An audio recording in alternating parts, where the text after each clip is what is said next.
Hoy el tema va a ser un poco más general y vamos a hablar del inevitable colapso de la sociedad moderna, en Estados Unidos, en Europa y mayormente en el mundo occidental, porque la vida tal como la conocemos ha estado cambiando drásticamente en los últimos 5 años. La verdad es que desde hace siglos venía colapsando, solo por mencionar dos ejemplos, por eso tuvimos Segunda, Primera Guerra Mundial y entre tantas otras crisis. Pero es verdad que el mundo tan globalizado que tenemos hoy hace que las cosas tengan un mayor alcance a nivel global. Por ejemplo, durante la Gran Depresión de 1929, eventualmente hubo una recuperación total. Como ya les dije, hubo guerras mundiales, hubo crisis del petróleo, pero aún así se lograron importantes avances tecnológicos que permitieron al sistema seguir avanzando, permitieron maquillar las cosas por fuera, aunque por dentro la degradación interna del ser humano continuaba su avance. Por muy mal que estuvieran las cosas a nivel económico y social, y aunque haya tomado unos 25 años para que el famoso mercado se recuperara, después de la crisis de 1929 finalmente sí hubo recuperación. La actividad económica creció, hubo más trabajos y el poder adquisitivo de la gente les permitió acceder a mejores comodidades, a un mejor estilo de vida de acuerdo a los estándares del sistema. Pero de forma simple, podemos explicar el punto de la siguiente forma. La mentalidad de la gente hace 100 años era completamente diferente a la de hoy. Por ejemplo, antes de la Segunda Guerra Mundial, los impactos de los colapsos económicos en la vida directa de las personas era mucho menor. La gente no estaba tan acostumbrada a este nivel de tecnología, ni de comodidad, ni de poco esfuerzo. La gente estaba más acostumbrada a los ritmos naturales de la vida, se vivía más en el campo, en la naturaleza, no había computadoras, no te enterabas de lo que pasara en el mundo 10 segundos después de que ocurrió, no había redes sociales, ni inteligencia artificial, ni la facilidad de comprar coches o cualquier cosa que se nos ocurriese en el momento. Simplemente la vida era más normal, con ritmos más normales y más tranquilos. Pero como muchos expertos señalan, desde los años 80 ya era evidente que acabaríamos como estamos terminando hoy. Y en Estados Unidos esto se hizo más obvio cuando en 1971, en el gobierno del presidente Nixon, se acabó algo que se llamaba el patrón oro. Les explico brevemente lo que era el patrón oro, porque esto explica de forma muy sencilla el por qué el dólar ha perdido tanto su valor en las últimas décadas y el porqué de la inflación tan alta en los Estados Unidos.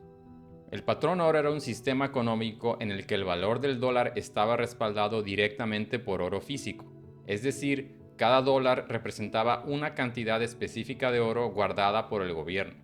Y entonces esto limitaba cuánto dinero se podía imprimir, porque el dinero solo podía crecer si había oro suficiente para respaldarlo.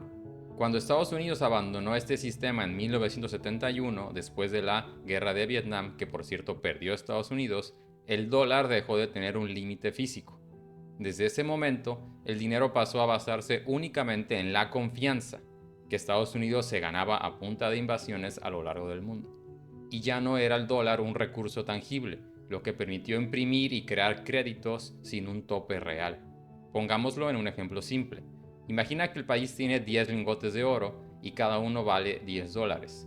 Entonces, el valor total de oro que tiene Estados Unidos son $100. Cantidad máxima de dólares que se pueden imprimir son $100.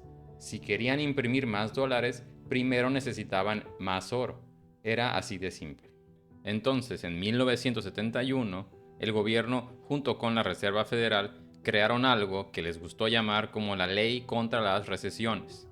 Hacen todo lo posible para que no entremos en una recesión oficial, ajustan los datos a conveniencia para que se vean mejor de lo que realmente son. Además, aplican políticas económicas que aseguran que la gente siga teniendo dinero y crédito, incluso en momentos difíciles y de crisis. Y eso significa más inflación, más impresión de dinero, más artificialidad al sistema, más aire al globo. Por eso nada deja de subir de precio. Y como tenemos esta ley contra las recesiones en Estados Unidos, hacen todo lo posible para evitar una. Y esto nos ha llevado a una situación en la que tenemos múltiples grandes caídas reprimidas durante décadas. La basura ya no se puede echar por debajo de la alfombra. Por ejemplo, en la pandemia del COVID-19, observa la respuesta que tuvieron. Como todo mundo sabe, se pusieron a salvar empresas por aquí y por allá. En lugar de dejar que las cosas fallaran, fracasaran y permitir que la economía se levantara sola, ¿qué fue lo que hicieron? Inyectaron 6 billones de dólares a la economía. ¿Y de dónde salió ese dinero? De la nada o de préstamos, dinero sobre el cual tienen que pagar intereses.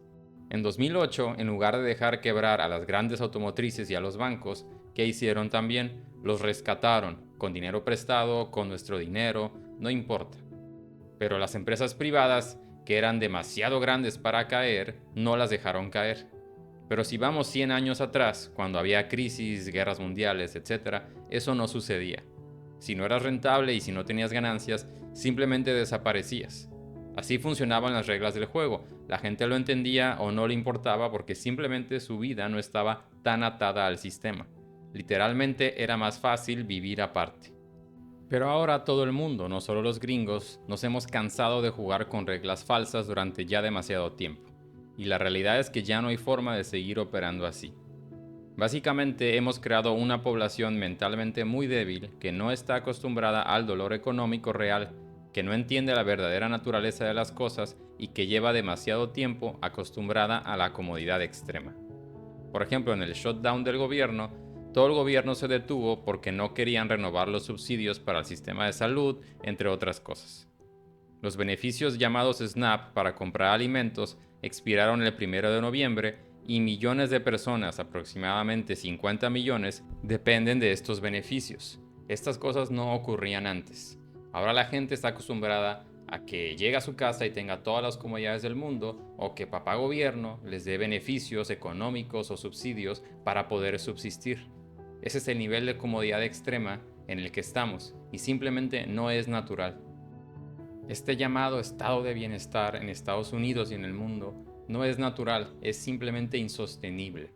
La forma en la que nos hemos organizado como civilización, como sociedad, como economía, es simplemente insostenible. El juego se terminó y es lo que tenemos que entender.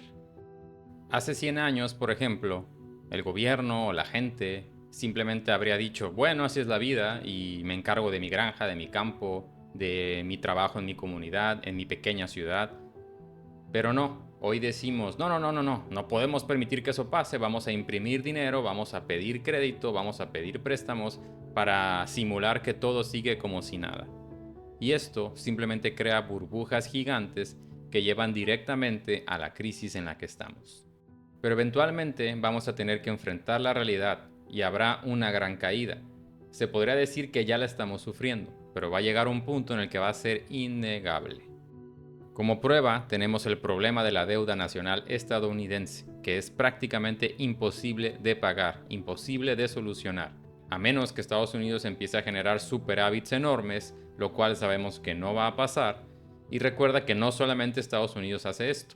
Casi todos los países llamados desarrollados tienen un banco central, por mencionar uno, el Banco Central Europeo. También imprimen dinero y manipulan la economía con políticas de tasas de interés. No es solo aquí, es en todos lados. Así que esto afecta y afectará aún más a toda la economía global al mismo tiempo. Cuando una gran potencia tenga un colapso económico y ya no se pueda ocultar, todo se va a caer muy rápido como fichas de dominó. No sabemos qué y cuándo va a pasar, pero cuando ves las cosas con perspectiva, realmente tiene sentido que esto no puede durar para siempre. Claro que pueden hacerlo e intentar durar para siempre como lo están haciendo ahora y llevan décadas haciéndolo. Por ejemplo, la Reserva Federal acaba de recortar las tasas de interés en 25 puntos otra vez. Pero ¿qué pasó después? Las tasas de la hipoteca subieron 20 puntos después, a las pocas horas. ¿Quién sabe cuánto más subirán? ¿Cómo puede la gente soportar esto? ¿Cómo puede la gente adquirir casas? ¿Cómo puede la gente pagar sus créditos? Esto es lo que vive el gringo día tras día. Estamos llegando a un punto en el que no podrán seguir jugando este juego por mucho más tiempo, porque el sistema simplemente ya no aguanta y no está diseñado para soportar tanta deuda y tasas tan altas.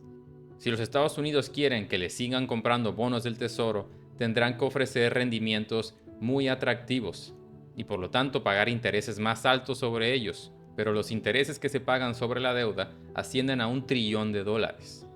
Entonces no se pueden permitir aumentar el rendimiento muchísimo más. Esa es la situación en la que está el mundo y especialmente los Estados Unidos.